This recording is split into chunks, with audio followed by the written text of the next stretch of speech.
The trip from San Antonio started a little difficult because it was in total fog, some of the worst fog that I've driven in some time. If you notice that little dark mark up there on the right-hand lane, when we got close to it, it was actually a convoy of tanks being carried down the freeway, and that kind of made it difficult because you couldn't hardly see them until you got up on them, and the law of gross tonnage would dictate that they would outdo my Jeep Grand Cherokee at any time. But finally the fog burned off, and it was a nice drive through the West Texas countryside with all the limestone formations. But once I got into New Mexico, we had some rather foreboding looking clouds start coming up. And sure enough, I shortly found myself driving through a low pressure system and a huge dust storm with the wind coming up out of Mexico. And after a while, that gave way to a snowstorm going through the Arizona high desert. Temperature dropped like 20 degrees, and then that all cleared off just in time to get a blinding sunlight in my eyes the rest of the way into Tucson. So it was kind of an interesting trip from Texas to Tucson. Once I arrived in Tucson, however, it was in full swing with everything going on. All the wonderful shows opened up, the AGTA fair, and I wanted to do something a little different and actually provide you with a video of the show this year. And what I've done is just taken the video. I always shoot a video for my son when I'm there so he'll see what I'm up to. But I wanted to do a little walking tour of the show, which we didn't do last year because we only used slides, to let you kind of get a feel of what's going on in Tucson for those of you that have not had a chance to go yet. We're looking across the street here at the GJX show, and you can see how big this is. These are actually tents, and these are pretty good tents. One year their tents blew over, which you can imagine because there's hundreds of vendors inside there and dealers of all kinds of equipment and gemstones and everything else. But they've got some really high-tech tents now. But the tents are huge. And as we walk down here, you can see this is going into the front of the convention center, and they have it really nicely decorated. These are the saguaro cacti that you will find a lot in Arizona. They are protected, but they've really done a nice little layout here in front of the Tucson Convention Center of all the various types of cacti that can be found around Arizona. But if you walk along here, what I want to do is take you on a little bit of a tour. Here's a little better shot of this. These are really tall. They're like 15 feet tall or so.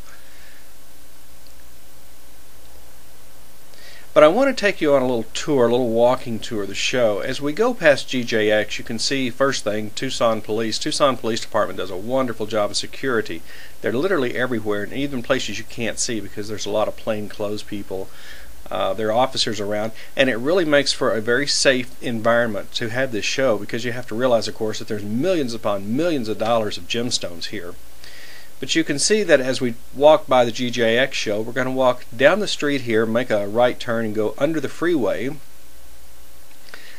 And crossing over here, we get to the Pueblo Inn. This is one of the many, many shows that are across the freeway and actually line the freeway and line all the streets.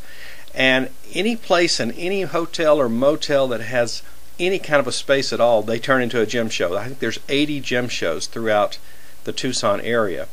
And this happens to be the Pueblo Inn, where they have turned this into one of the, actually a kind of a major show, because it's right across the street from AGTA and GJX. Once again, we have some of Tucson's finest, and these guys just did a wonderful job. The guys and ladies both, just absolutely fantastic with the Tucson security. And I want to show you something. These are usually up here. These are display pieces. Look how large these quartz crystals are. These are single quartz crystals that you're looking at.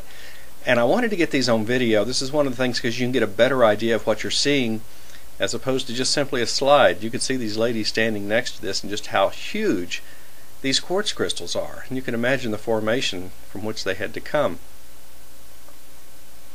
Here's another one here. They actually leave these here in Tucson. Somebody asked me about the shipping back and forth, and they actually leave these big ones in Tucson and store them. This is one of my favorite places to get amethyst cathedrals. This is right down at the end of the parking lot from the Pueblo Inn, and you can see how they're shipped in. They're actually boxes. Most of this behind here is sawdust, and they'll pack them in tightly and they ship them here in crates. And what is not sold at the show, at the end of the show, they actually store here in Tucson, and then all the guys fly back to Brazil.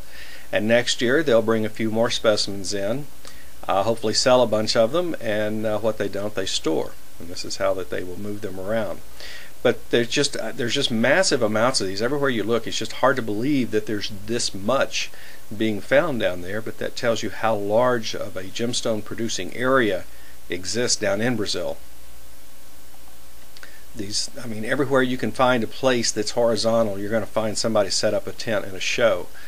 This is a big place here, and the variety of gems and mineral specimens is just wonderful. I mean, it's just amazing what you see here in little out of the way places, little nooks and crannies. You'll turn a corner in an alley and all of a sudden have the most wonderful specimens of gems and minerals. So it's fun to get out and look in the shows and look in the various tents away from the main shows. This is one of my favorites. It's actually behind that Pueblo Inn where I have walked into, and I have to get permission to shoot. And you can't just walk in and start videoing in places. You have to always ask permission, and these guys are always really good for us because they know that I'm with the ISG, and they are always happy to share with us the latest that they have found. A wonderful array, and as you walk across the walkway here, the booths, there's all kinds of sellers. There's just almost anything that you can imagine in all of these shows. Let's go back across to AGTA. This is the walk back through the saguaro cactus, and we have to be careful because you can't just film anywhere. You can't just whip out a camera because of security issues. So what I'm doing is shooting a little footage here as I walk along the sidewalk. As we get into the convention center here, I have to turn the camera off, and I can only film our ISG booth. We can't film other people's booths. We can't take any more cameras in there. I know that some people do a fast click or a phone click or something like that, but it's against the rules, and we have to try to follow the rules on this wherever possible. But this is the ISG booth, and of course as soon as I whipped out the video camera, everybody ran. So there's like 20 people standing behind me here. As soon as I got the video camera out, everybody just cleared. I was going to get some footage here of the ISG students, but everybody bolted, which is, I will explain a little bit here shortly. But you can see we've got our nice posters. These are posters that we took of our ISG specimens, and we made a very good impression on the show and the visitors there. One of the fun things that we did, of course, was have David Epstein talk to us on the first night. He made a gemstone presentation to us of the various things that he has found in Brazil and brought us a lot of his specimens. And then we also had our ISG lab time. This is where we set up a lab. I got a big hotel room because the meeting rooms are very difficult to get. We got a huge room though, and we set up several stations of gemological equipment, and everybody got to share in lab time. Of course, here's Pam and Lisa after an evening at the Italian restaurant. And then it was time for the Spectrum Awards dinner, which was kind of the highlight of the week. Here's everyone all dressed up, getting ready to go to the Spectrum Awards. They even got a tuxedo on me. I did find a western cut tuxedo with my Tony Lama boots.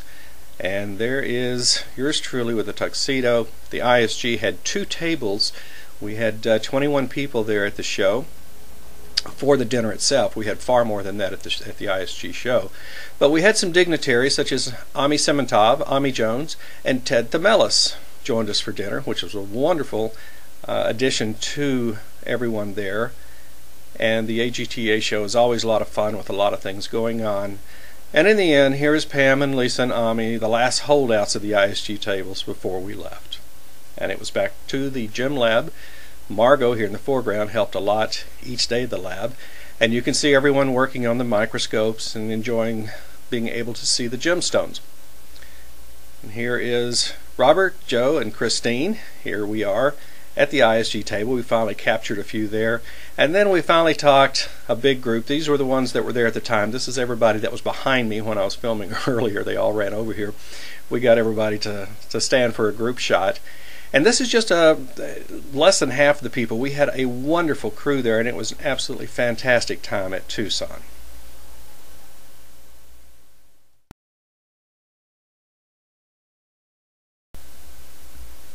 And before we end our video, I wanted to show you a little footage of what it's like driving through Arizona. This is on the way back home. back home to San Antonio, so I'm driving east towards New Mexico. And I wanted to give you an idea for those of you who only fly in and fly out of Tucson. I would like to show you just a little bit of the countryside that you're missing. This makes the trip worthwhile to me. I love it. I will always drive to Tucson. Beyond the fact that I'm carrying so much equipment there and I'm carrying so many rocks and mineral specimens coming back, I love this drive. It's such a wonderful drive. This is an area in Arizona that's called Texas Canyon. And what's wonderful about this area is that they have been able to put a freeway through the middle of it and keep it so pristine and so really nice. The people of Arizona love their state. They've got a beautiful state. They take such nice care of it. They invite visitors to come, but you know, you take care of it. There's a reason that it looks so pristine and so natural, and it's because it takes a lot of hard work to maintain that. And the state of Arizona does a wonderful job with this. You'll notice that there's no graffiti. You don't see, I mean, if this were in some other cities, all these rocks would have the graffiti and tagging done on it. And there's a lot of signs, and people are very careful not to allow that to happen, because you can see how careful they have taken as you look at these rock formations to make sure that they stay pristine. And if you look here on this little ledge coming up here, it's going to come across on the upper left, even keeping the rocks that are precariously balanced in place. I think if somebody were to be seen here tagging these rocks at night, I think they would probably be found here in the morning, because people of Arizona are so serious about taking care of their state. And they do a wonderful job at it. But this is why I say I'll never fly to Tucson again, because the drive is so beautiful, and quite frankly this is such a great road trip, I can't tell you. So definitely something to enjoy. And if you look here, this is one more landmark I wanted to throw in here. This is the Chaparral, the Roadrunner. It's a big huge statue of a Roadrunner, to be this big. I'm not being attacked or anything. This is a big statue they put out there, and it tells me I'm going into Las Cruces, New Mexico. And this is my other favorite spot on this road. And it's a 900-mile drive, so you know there's not a whole lot of favorite spots that you want to pick out, because there's so many. But I wanted to put this one as a second, because this is such a beautiful city in New Mexico, city of Las Cruces, and I'm actually driving down the side of one mountain. And you can see the city is located here in the valley, and then there's a big mountain range behind it. And we'll actually go around here to the right side of that. The highway goes around it, and that's the pass that goes in between this range and the next one. But this is such a beautiful drive going down through here. I thought I would include this for you, just so you could see how pretty this road trip is from San Antonio to Tucson. And finally, when I get to this point, this is actually east of El Paso. This is where I-10 is taking a little Y and headed south, and you can see the sign here that says San Antonio. I know I'm home. I know I'm just getting close to home, and this trip is about over. And this is actually the end of the Tucson trip for the ISG for 2008. I wanted to throw some video in, I wanted to throw some slides in, just to get you an idea of what we experienced and how much fun we had. And certainly the fun that we had was the ISG students. This would have never happened without you all. I had a lot of people ask me, what does it take to get all these people here? And I'm like, nothing. I just tell them we're going, and everybody loads up and goes, because everybody loves the study of gemology. They love to get together and share, and we had a wonderful time at the ISG at Tucson 2008.